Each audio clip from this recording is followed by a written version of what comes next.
It's something that all the generals will be interested in. Resource pooling. So I guess that's the first order of the day is resource pooling. So. And what you want me to explain this complicated thing to people? Yeah. Resource pooling is behind the scenes stuff we're doing on the way resources are handled from the strategy game to the action game.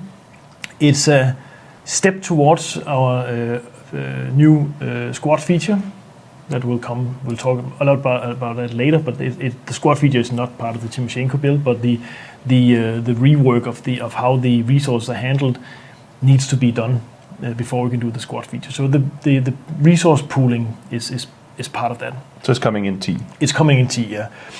Basically, we can say that it shouldn't actually affect any of the players. Unless we are in extreme cases of some battles where you only have 1 or 2 kills. But maybe start from the beginning? Yeah. From what is it exactly? Exactly.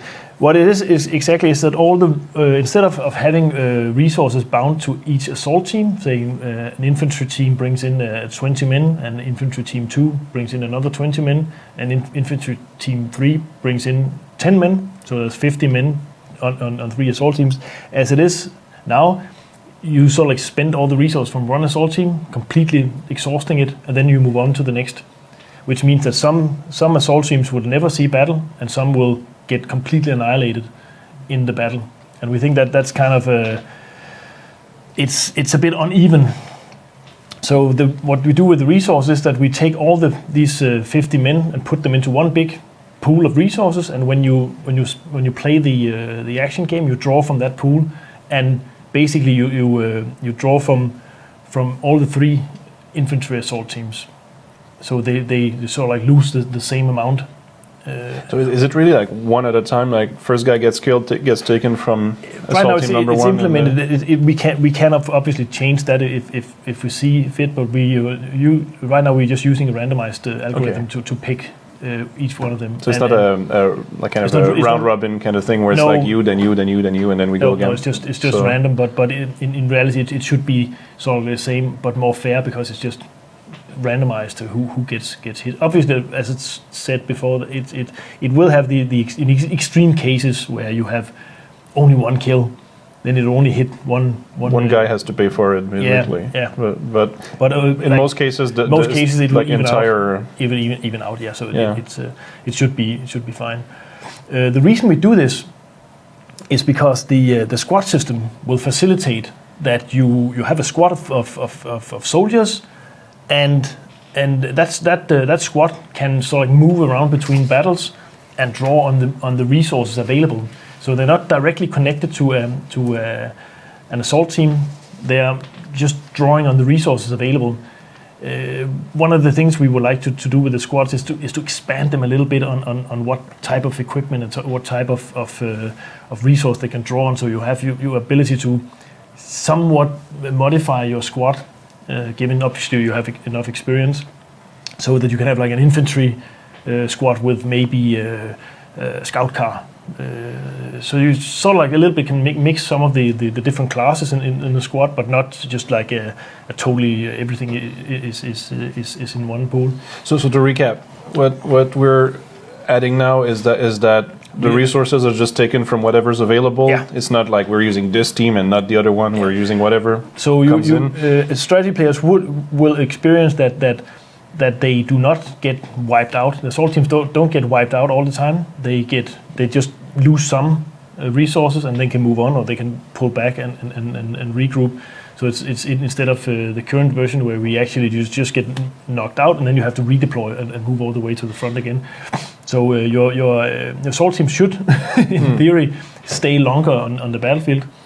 And you said basically the aim is, the long-term goal is that later you can say, I have this squad which ideally would like to have some infantry vehicles, and then light tank. So if that's available, we're going to use it. Right now, the squads are generated by the action game. When you start up the action game, it generates some fixed base squads, you can say, and those squads, players are assigned to those squads, and they draw resources from the resource pools. Those generated squads, we would like to have those being generated by the players instead, so the player can define their own squads and put into the battle.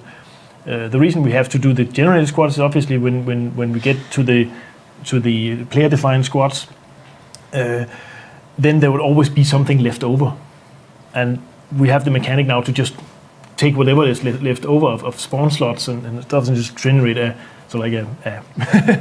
leftover type squad that's going to be filled with the rest of the players. I'm reading what they're saying on the chat. You don't want to read that. Why? I'll tell you later.